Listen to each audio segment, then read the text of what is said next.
los pacientes que entraban, pues para ellos yo no era una estudiante de sexto, yo era pues su doctora. Entonces, claro, pues te lo van contando, no sé qué, te lo agradecen, ay, qué bien, doctora, que usted me haya escuchado, ay, qué bien, no sé qué. Entonces, claro, es como que se hace, la verdad, bastante raro porque te das cuenta de que ya estás acabando, de que, o sea, es verdad que yo en mi caso todavía estaba en sexto, te voy a pensar, pues que dentro de unos meses es que voy a ser yo ya de verdad graduada y no sé, o sea, a mí la verdad me gustaba mucho y era como ya reconocer el esfuerzo de todos los años.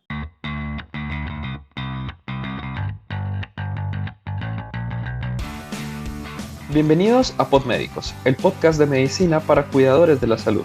Nuestro propósito es compartir información actualizada y de la mejor calidad, para que estudies sin la necesidad de leer. Somos Miguel Cañón y Juan Mogollón.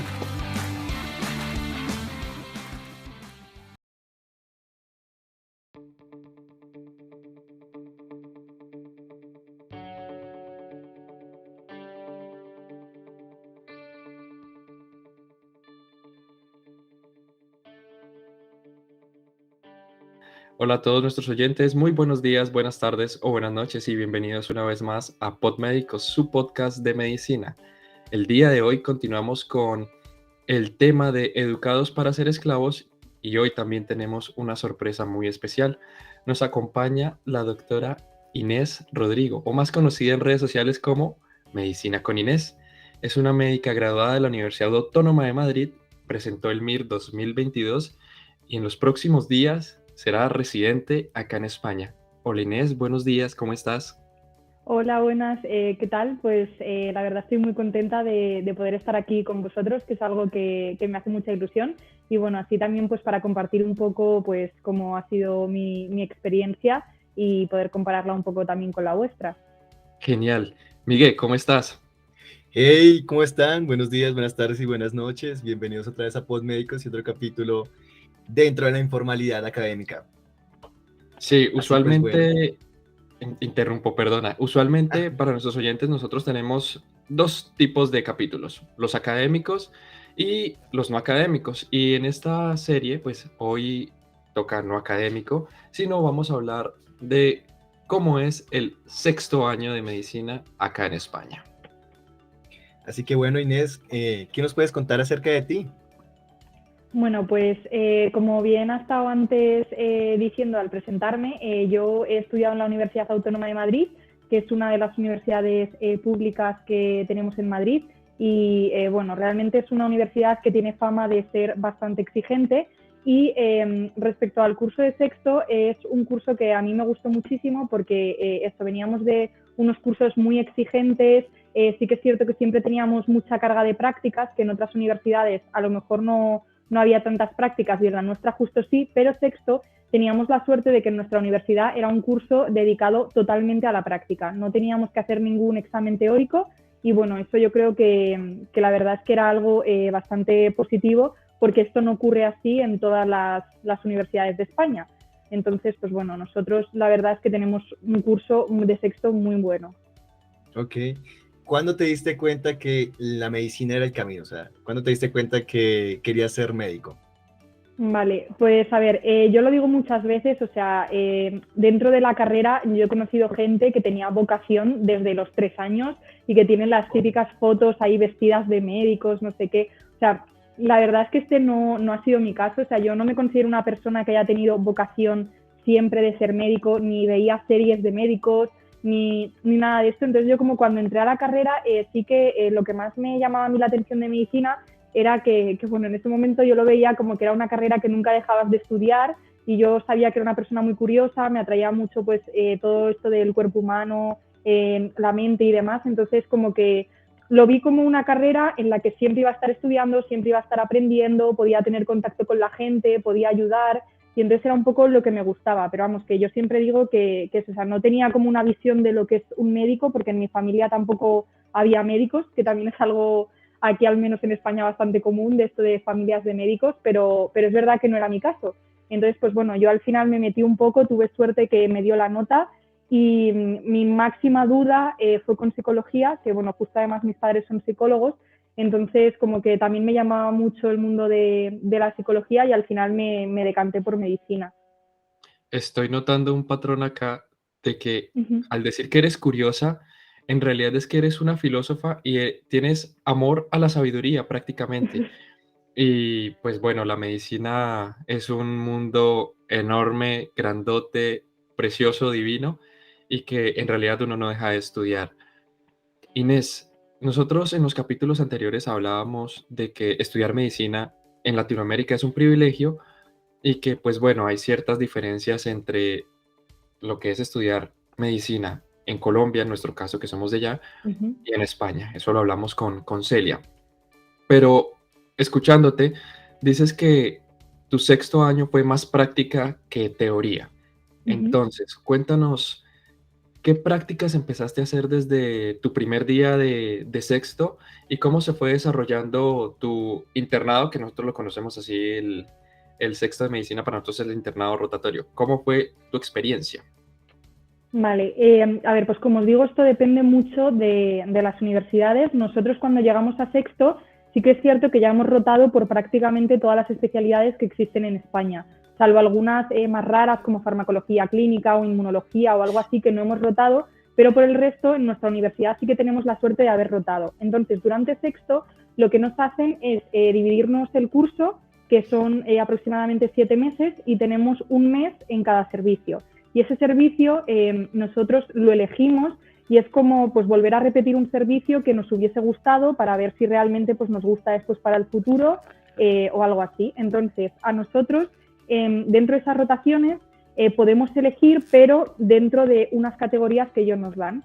Por ejemplo, tenemos la primera rotación, que es una rotación médica, ¿vale? Entonces ahí podemos elegir pues neumología, cardiología, digestivo, ¿vale? Este tipo de especialidades, solo una. Y yo en mi caso, por ejemplo, cogí cardiología, que me tocaba haber rotado en septiembre, que era el inicio del curso, pero con todo esto de la pandemia no nos dejaban a los estudiantes entrar todavía en el hospital, entonces pues me tuve que perder esa rotación. Después tenemos otro bloque que es de especialidades quirúrgicas y ahí pues podemos elegir prácticamente cualquier especialidad y bueno, yo ahí elegí anestesia, que es verdad que dentro de las quirúrgicas pues al final estás dentro del quirófano, pero vamos, que no es una cirugía como tal, pero yo elegí anestesia y estuve allí un mes rotando y entonces fue como mi primera vez entrando en sexto y yo sí que noté un cambio abismal porque sí que es cierto que durante tercero, cuarto y quinto habíamos estado yendo al hospital, pero éramos un poco como plantas, o sea, a lo mejor dabas un día con un médico que te atendía genial y te explicaba cosas, pero normalmente estábamos acostumbrados a estar sentados en una silla y que ni se supiesen nuestro nombre, ni nos hablasen, ni nos tuviesen en cuenta. Y cuando yo llegué a anestesia, pues la verdad es que acabé súper encantada porque pues me dejaron coger vías, intubar, ventilar, ser yo la que hablaba con los pacientes. Entonces para mí pues fue un primer mes de rotación de sexto que yo ya pues me empecé a sentir doctora y a decir, jo, es que ya realmente estoy acabando y qué bien. Y eso era como la parte de quirúrgicas. Después teníamos también otro bloque que era el bloque de las médico-quirúrgicas, que nosotros aquí en España pues metemos ahí especialidades como oftalmología, como ginecología, como otorrino, ¿vale? Y yo ahí en ese caso elegí hacer ginecología y obstetricia, que es una especialidad que a mí me gustaba mucho y bueno, también la experiencia fue súper buena, que bueno, aquí pilló el temporal de Filomena, que fueron unas nevadas como nunca había habido.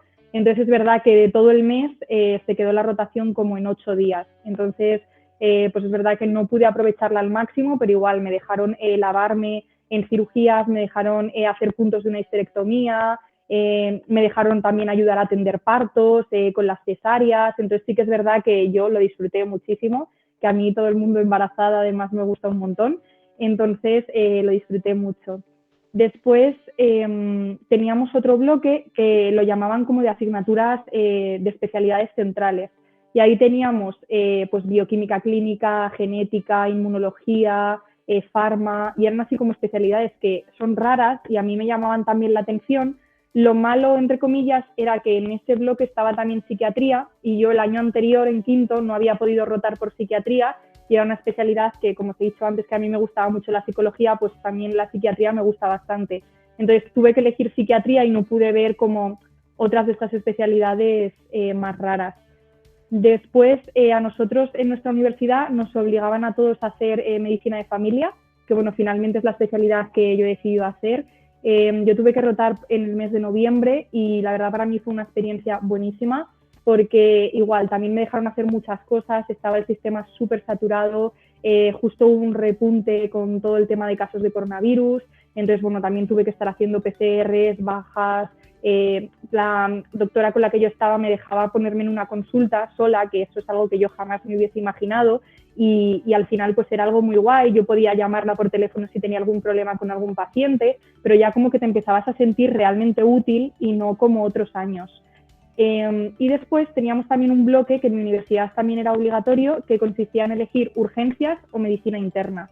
Yo ahí elegí urgencias porque es verdad que nunca había estado un mes entero en urgencias como tal, a veces había bajado a urgencias con oftalmólogos, con traumatólogos, pero nunca había estado como en el servicio de urgencias y bueno, también me gustó muchísimo, que es también una de las razones por las que ahora quiero hacer medicina de familia, porque me gustó mucho el centro de salud y también muchísimo la parte de urgencias y bueno, me dio pena tener que perder entre comillas interna porque al final solo podía elegir una, pero bueno, es verdad que interna ya habíamos rotado en tercero, habíamos rotado en quinto, entonces como que ya más o menos conocía un poco de qué iba. Y luego la última rotación que teníamos en el bloque era ya una optativa y ahí podíamos elegir de cualquiera de los bloques la rotación que más nos gustase. Yo en mi caso elegí pediatría porque también me gusta muchísimo la pediatría y no la había podido elegir en la parte de las médicas porque había cogido cardiología. Y bueno, dentro de pediatría elegí hacer la parte de hemato-oncología pediátrica, que también nos daban a elegir entre neonatos, UCI, no me acuerdo qué más, infecciosas, o sea, como que había distintas partes de la pediatría y yo cogí hemato-oncología pediátrica porque yo al principio, cuando me metí a la carrera, como que si tenía que pensar en una especialidad, pues yo pensaba justo en dedicarme a la hemato-oncología pediátrica. Entonces, bueno, también fue una rotación que aproveché muchísimo, aprendí muchísimo y bueno, eso es como todo el curso, así Vaya. para que os hagáis una idea. Ese es un gran resumen de una experiencia fuerte. Fíjate que nosotros nos graduamos justamente antes de pandemia. Vivimos una experiencia completamente diferente.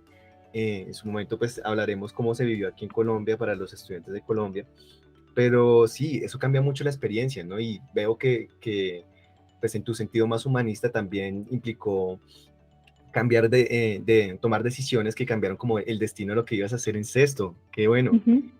¿Qué se sintió por primera vez ser llamada doctora?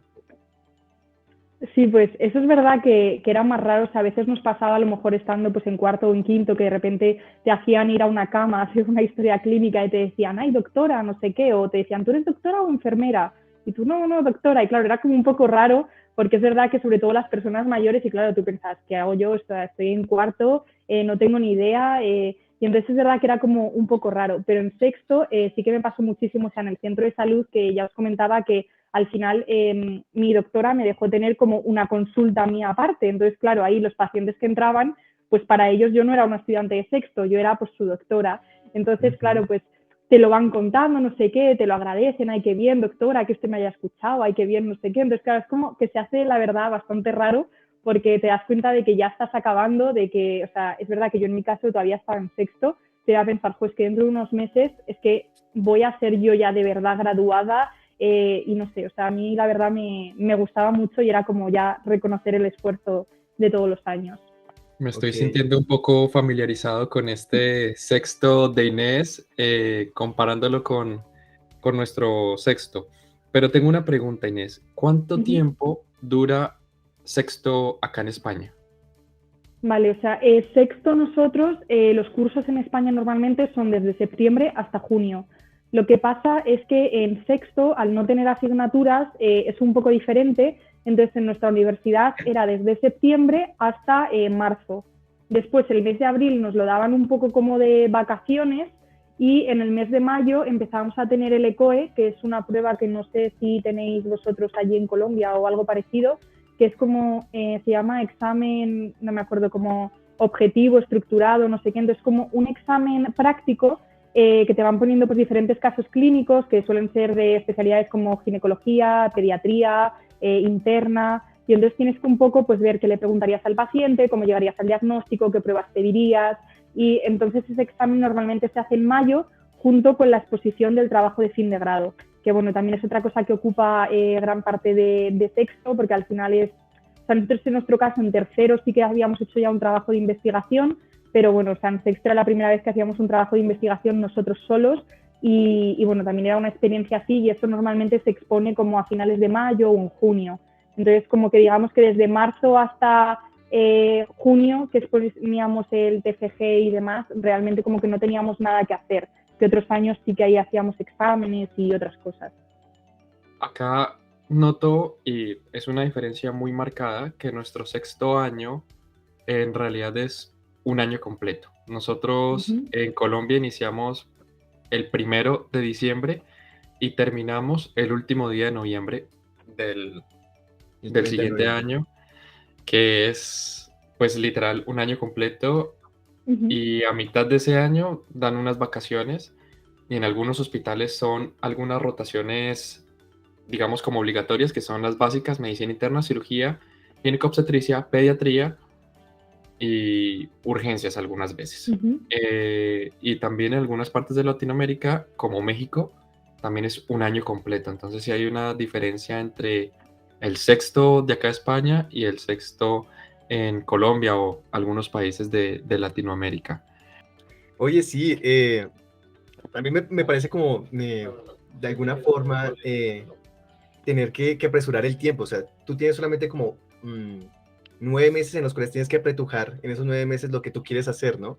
Entonces, como que sí hay cierta presión de moverse, y decir rápidamente las cosas, ¿no? Digamos que en el tiempo que nosotros tenemos de un año, pues sí, en principio sí tenemos como pensado que lo que queremos hacer en ese año, pero pues nos brinda la oportunidad de tener como un plan estructurado, como, bueno, en diciembre voy a hacer eso, en junio voy a hacer aquello, en abril voy a espaciar esto para tal cosa, ¿sí?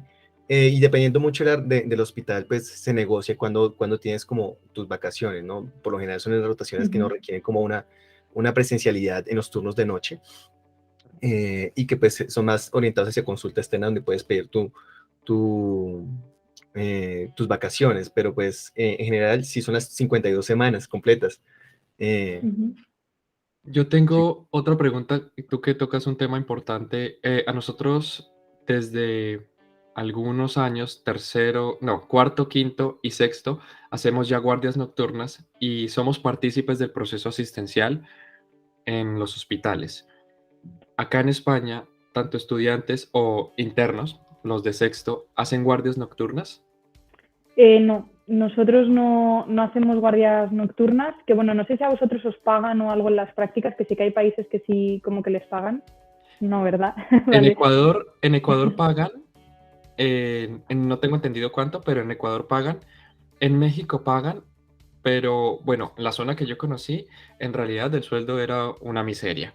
Y allá también los internos, que allá se les conoce como MIPS, que es médico interno de pregrado, son una carga asistencial para los hospitales y muchas veces, tanto en México como en Colombia, un hospital sin internos y sin residentes colapsaría brutal.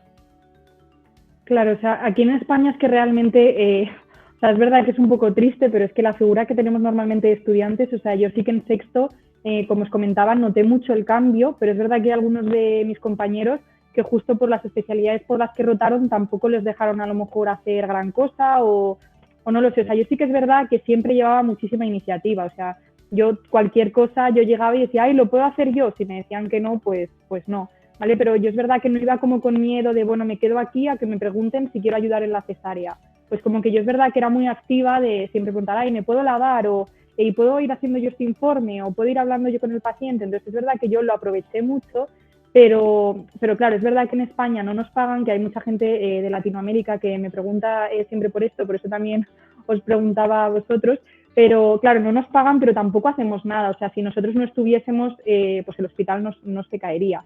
¿Sabes? O sea, normalmente nosotros no solemos tener una labor por la cual nos deban pagar. ¿Vale? O sea, en sexto sí que es verdad que, pues eso, yo en el centro de salud o luego en las urgencias, que también me tocó en diciembre y pues eso, aquí que es invierno, en diciembre, el COVID, o sea, es que era brutal la cantidad de gente que iba a urgencias, tanto por COVID como por cosas que a ver si iba a ser COVID o a ver si me voy a morir, y entonces estaban los servicios también muy colapsados. Entonces, ahí yo, por ejemplo, sí que también pues hacía mis informes, me encargaba de explorar, de llamar a no sé quién para que le hiciesen una prueba. Entonces ahí sí que yo sentía que hacía algo como útil, de verdad. Pero es verdad que en otros servicios realmente no hacemos guardias, no nos quedamos por las tardes, es solo en el horario normal de horario lectivo de universidad, que es pues de 9 a 3. Entonces sí que es verdad que tampoco creo que nos debiesen pagar por ello. No sé si me entendéis. Bueno, sí cambia un poco la perspectiva debido a que pues, se espera que de nosotros hagamos la función completamente asistencial y estar como tal con los pacientes. Y claro, sí debería haber como una recompensa muy mediada por lo monetario, pero pues realmente se confunde un poco la línea con que es que estás aprendiendo, entonces esto es por tu bien. Sí, es un poco violenta la cosa, ¿no? Sí, como lo mencionábamos en uno de nuestros capítulos, que muchos docentes nos dicen que a los putazos se aprende. Y es como esto de trabaja para que aprendas. Si podemos darte academia, te la damos, pero si no, tienes que aprender por tu cuenta. Y acá es algo que tú también mencionas que me parece muy interesante y en realidad muy bonito, que es la iniciativa. Si un estudiante, un interno y un médico tiene iniciativa y tiene ganas de aprender, eso da un plus en cuanto a su preparación y su formación, tanto como médico como persona. Me parece que eso es un punto muy, muy importante, que es el de la iniciativa. Eso me parece genial, en realidad. Sí, o sea, Aunque, porque hay muchas veces que hay que tener esa iniciativa, o sea, porque total, o sea, yo lo noto que, claro, hay mucha gente que me dice, ¿cómo hiciste para que te hiciesen caso en tal? O sea, digo, es verdad que muchas veces, pues eso, que hay que ser un poco pesada, o sea, que tienes que estar preparada a llevarte un no y que es verdad que hay gente que a lo mejor, pues, no es precisamente simpática y te dice de repente, pues no puedes hacer eso, o tú, ¿quién te crees? ¿Qué vas a hacer tú? Y tú, pues, ahí a lo mejor te tienes que callar y ya está, pero claro, hay muchas veces que yo lo que he notado es que hay ciertos médicos que a ti no te dicen nada, pero porque creen a lo mejor que tú como estudiante, nosotros al no tener esa carga, es como que creen que tú estás ahí como por obligación. Entonces, si tú no preguntas, tú no te implicas, pues ellos creen de, bueno, pues lo único que quiere es que llegue a las 3 para irse a su casa, pues yo no le voy a molestar. Entonces, cuando ven que tú te implicas, como que ya, pues te empiezan a decir cosas, pues vente, no sé qué, pues si te quieres venir una tarde y me ayudas. Pero claro, eso tienes que tomar tú la iniciativa porque hay gente que igual que tú llegas y enseguida te empiezan a explicar todo, te empiezan a contar, hay otra gente que directamente no, o sea, pero es eso, muchas veces yo que lo he hablado a veces con algún médico, todo este tema de la iniciativa, y a mí muchos me han dicho eso, es que no queremos ser pesados, no queremos que os sintáis intimidados, no queremos preguntaros algo y que no sepáis la respuesta. Entonces, como que yo creo que si quieres tú tener la iniciativa, puedes hacer muchas cosas, pero si no, es verdad que hay veces que es complicado. estoy muy de acuerdo contigo porque si uno muestra el interés, los doctores adjuntos van a ver ese interés y van a decir, bueno, voy a explicarles por qué están mostrando el interés, porque es verdad que muchos compañeros, me acuerdo que yo también hice alguna rotación, por ejemplo, en digestivo, que era entrar a la sala y ver cómo el especialista hacía las endoscopias, las colonoscopias, y en realidad se tornaba aburrido, pero si uno empezaba a preguntar, a interactuar un poco más en esa relación médico-paciente y en esa relación docente-estudiante, se podrían lograr ciertas cosas, pero eso también depende de uno y de que uno quiera. Sí. Pues mira, a lo largo de esta conversación creo que encontré un tema que de pronto no nos habíamos planteado al inicio, que en este podcast partidarios de la interseccionalidad nos interesa tocar mucho debido a que hace parte del análisis de los privilegios y de cómo también la falta de ellos nos hace sentir experiencias diferentes, ¿no? Tú en algún momento nos acabas de contar como que el paciente te pregunta, no, tú eres enfermera o tú eres doctora, ¿no? ¿Cómo se vive la experiencia de ser mujer en un mundo que pues está muy regido de pronto dentro del paternalismo de ser médico y de cómo esto influye en cómo los pacientes te ven a ti, ¿no? ¿Cómo se siente la experiencia de ser sanitario y ser mujer? Sí, pues a ver, o sea, sí que es verdad que en España, al menos yo estaba haciendo las prácticas en el Hospital La Paz, que es uno de los hospitales de referencia de España, y bueno, ahí se ve que hay muchísimas mujeres, o sea, ahora hay ya muchísimas médicas que, claro, esto hace 40 años, pues no.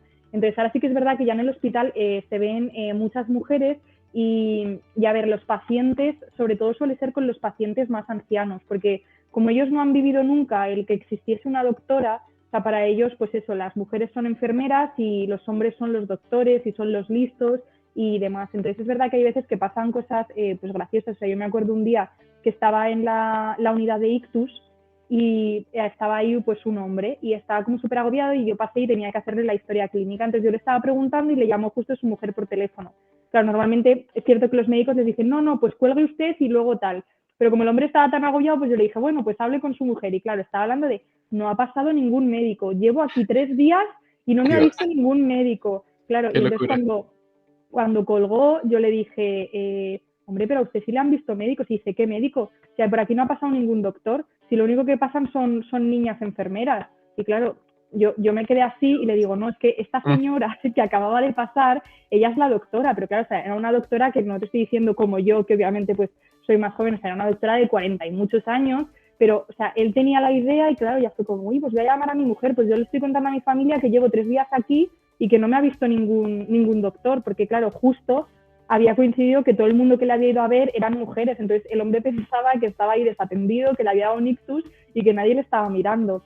Entonces, eso son cosas que, yo qué sé, es una anécdota así, pues graciosa, pero son cosas que suelen pasar, o pues a mí me ha pasado cuando vas rotando por la urgencia, o eso es verdad que a lo mejor la gente mayor es como, niña, tráeme agua. Y es como, no, es que yo no soy la que te tiene que traer el agua, es que ya se las pido a ella, ahora vendrá, ¿sabes? Entonces, como que hacen como muchas cosas así, como que dan por hecho, pues eso, que tú eres la mujer y entonces pues que tú eres la que no sabe de nada, pero eso suele pasar con las personas más mayores. O sea, es verdad que hay gente joven que también, pues yo qué sé, de repente les da con que no, pues yo no quiero que me vea una mujer porque no sé qué, yo quiero que me vea alguien más con más experiencia y entonces ese tiene que ser pues un hombre con barba blanca y si no, pues no se sienten bien atendidos. O sea, eso suele también pasar. pasa. Sí. Otra cosa que, perdón, otra cosa que queríamos mencionar hablando de la interseccionalidad, que Miguel me leyó el pensamiento, y de los privilegios es que, digamos, en Colombia no todas las universidades tienen universidades propios o hospitales universitarios. Veo que tu universidad está asociada al Hospital Universitario La Paz. ¿Es eso correcto? Uh-huh. ¿Sí? Sí, o sea, la mía tiene 4 hospitales. Ok. Wow. Eh, Ya. un gran dato. Repartiendo Sí. hospitales así.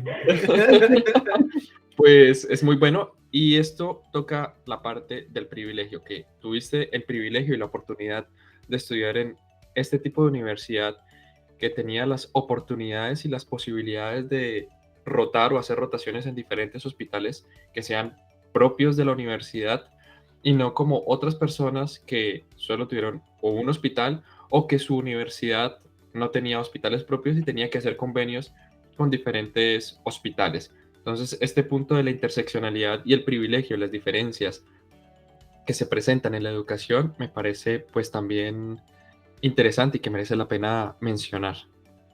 Uh-huh. Sí, de Sí, o sea, cierta forma estoy totalmente de acuerdo. tuviste una variedad gigantesca de especialidades por las cuales rotar, ¿no? Digamos Uh-huh. que tenías muchas opciones por escoger. Sí, o sea, es lo que os decía antes, que en España también varía mucho, ¿vale? Al final, no todo el mundo tiene esta suerte que yo os estoy contando de poder rotar absolutamente por todo. O sea, ya gente de otras comunidades autónomas que no sean Madrid, ya eso también ni os cuento, porque eso muchas veces pues no tienen tantas especialidades o lo que sea y no tienen como a lo mejor esa opción. Pero incluso dentro de Madrid, mi hermana, por ejemplo, está estudiando en otra universidad y ellos sí que también tienen varios hospitales asociados, pero igual, o sea, a lo mejor el hospital que a ellos le toca no tiene todas las especialidades. Nosotros en la Universidad Autónoma de Madrid tenemos 4 hospitales que son de los hospitales más grandes que hay en Madrid. Tenemos La Paz, tenemos el Puerta de Hierro, tenemos también el Hospital de la Princesa, que le falta, por ejemplo, pediatría, pero lo suplen con el Hospital Niño Jesús, que es, yo diría, el mejor hospital de pediatría de España. Entonces, ellos suplen ahí esa rotación. Y después tenemos la Fundación Jiménez Díaz, que también es un hospital de referencia en muchas cosas. Y todos nuestros hospitales al final cuentan con todos los servicios. Pero es verdad que hay otras universidades de Madrid que sus hospitales, pues a lo mejor no tienen neurocirugía, no tienen no sé qué y no tienen no sé cuántos. Y esas rotaciones no se las suplen. O sea, nosotros en la Autónoma, los de la Princesa que no tienen ginecología vienen a La Paz a hacer ginecología y como no tienen pediatría se van al Niño Jesús a hacerla. Pero, por ejemplo, en la universidad de mi hermana, las especialidades que no hay, pues no hay y punto. No, aunque la universidad tenga más hospitales, no se pueden mover a otros hospitales. Y luego también hay directamente universidades que no les dan la opción de rotar por todo, ¿vale? Nosotros también, como os comentaba, o sea, dentro de sexto tenemos como estos bloques por los que tenemos que elegir, pero realmente nos obligan solo a hacer urgencias o interna y medicina de familia.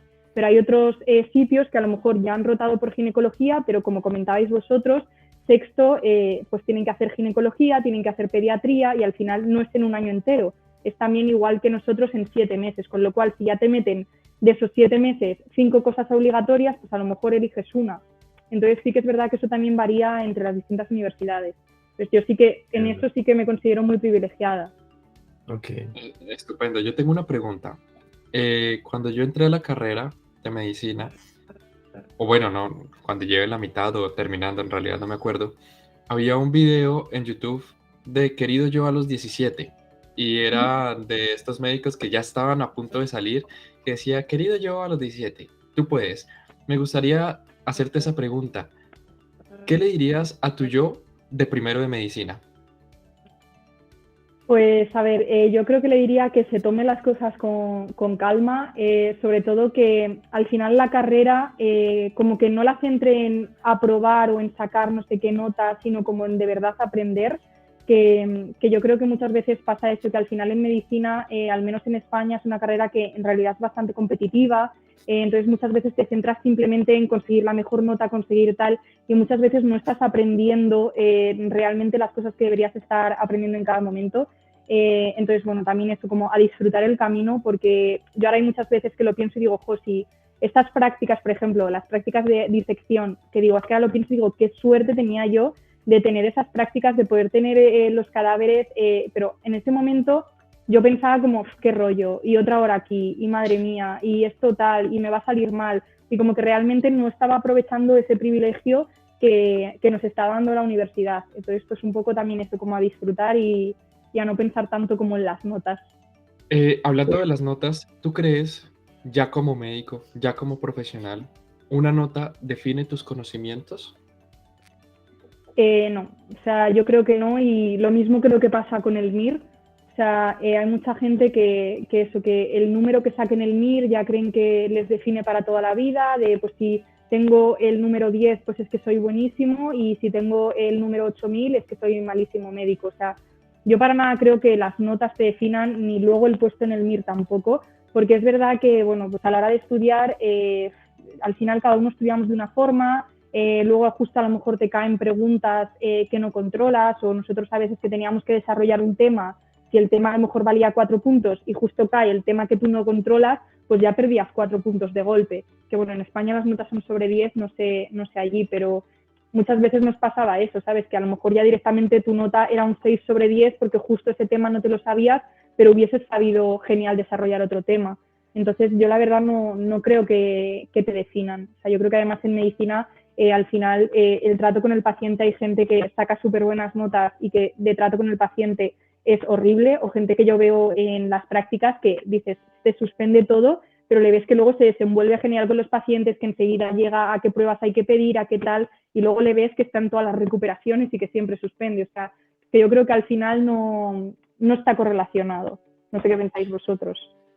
Tocas unos temas en los que estoy tan de acuerdo, que eso de la persona que le va muy bien en los exámenes, pero a la hora de la relación médico-paciente y de ese punto de vista clínico no es tan asertivo como aquella persona que en las notas no le va muy bien, pero que en la hora de la práctica, que es la relación médico-paciente, pues la rompe, estalla y le va muy, muy bien.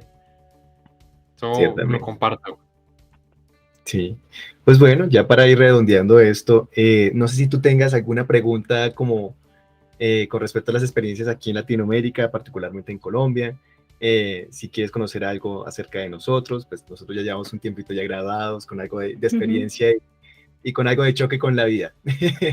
No sé qué quieras preguntarnos. Sí, o sea, yo era un poco más también eso, porque sé que vuestro año, pues ya habéis comentado que el último año realmente es bastante diferente, pero no sé, antes de eso, cómo son vuestras rotaciones, si dan mucho peso también a la práctica o qué formas tienen de evaluaros y un poco eso. Bueno, es un poco de todo. Resulta y pasa que pues en las universidades colombianas específicamente, pues nosotros empezamos a ver pacientes desde cuarto a quinto semestre, o sea, eso viene a ser final de tercer año, principios de cuarto año, perdón, sí, Tercer año. finales de segundo año y principios de tercer año. Y ahí es cuando empezamos a ver pacientes, digamos que por lo general a nosotros nos brinda un poco más de autonomía. Una vez, pues, siempre hacemos como este comentario con Juan, que haciendo como cálculos así redondeados a lo largo de día cero de medicina a día 365 de sexto, tú tranquilamente habrás visto mínimo unos 5.000 a 6.000 pacientes dentro de tu experiencia, y eso hace que pues cuando salgas pues ya tengas como algo relacionado en tu cabeza con que, yo vi un paciente con algo similar, o puedo enfocarlo de tal manera, pero sí, a nosotros se nos involucra más en el proceso asistencial, se espera que nosotros nos involucremos, y depende también mucho el sistema de que el flujo de estudiantes, de internos, o sea, de personas de sexto, esté siempre presente, porque si esto no fuera posible que estuviera el estudiantado, digamos que un especialista que tiene un piso de 100 camas, es físicamente imposible que logre evolucionar tantos pacientes, es físicamente imposible que logre ver tantas personas, y adicionalmente, pues aunque no seamos una mano de obra gratis, sí somos una mano de obra muy barata, muy económica, lo cual hace que pues, el proceso asistencial, aunque no tenga pago remunerado y que sea una muy buena experiencia para nosotros y para la vida, también esté muy implicado el hecho de que pues tienes que estar muy apasionado por esto para tener tremenda carga asistencial, ¿no? Somos masoquistas, y Miguel pues toca el tema el cual pues se basa esta serie de capítulos, que es Educados para ser esclavos. Y es que en Latinoamérica y en el caso de Colombia muchas veces a los médicos nos preparan es directamente para el combate y no para especializarnos. O sea, nos preparan es para la práctica asistencial, tanto de urgencias como la atención primaria, que vendría siendo acá familia y médico de cabecera. Y ya posteriormente, si se da la oportunidad y la posibilidad, te puedes especializar.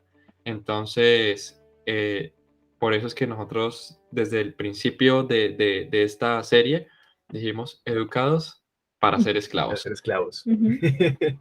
Sí. Porque luego vosotros cuando acabáis la carrera y ya acabáis pues este último curso y demás, ¿cuál es el siguiente paso que hacéis vosotros? O sea, igual que nosotros lo más normal es hacer el MIR, ¿qué es lo que hacéis vosotros?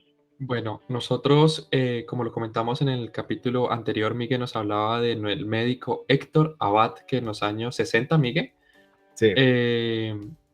Creó el servicio social obligatorio, que es una manera en que los médicos retribuimos a la sociedad para poder ejercer, entre comillas, ¿sí? Entonces es un año que hacemos en diferentes áreas rurales de Colombia para que nos den nuestra tarjeta profesional, que aquí en España sería la tarjeta de colegiado. O sea, nosotros no nos colegiamos hasta no hacer el año rural. Sí. Pues sí, para otras cosas más, los invitamos a ver el capítulo anterior, pues para que se empapen un poco más del tema. Así pues, te agradecemos un montón por tu tiempo, ese tipo de cosas que construimos saber, y que tienes este lado humano que realmente impacta. Recorrimos el día de hoy un poco acerca de tu historia de vida, recorrimos un poco el tema de cómo abordarse esto, cómo se aborda en España, las comparaciones con Colombia, y cómo fue tu experiencia, ¿no? Eso es muy bello, y así se construye pues, conocimiento para el resto de nuestros compañeros.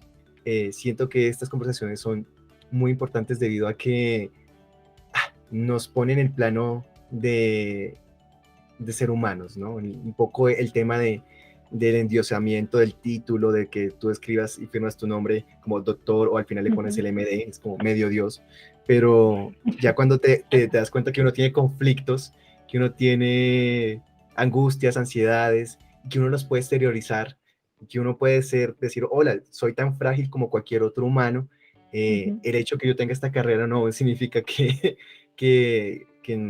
no sea diferente a lo que me pueda pasar como a otras personas.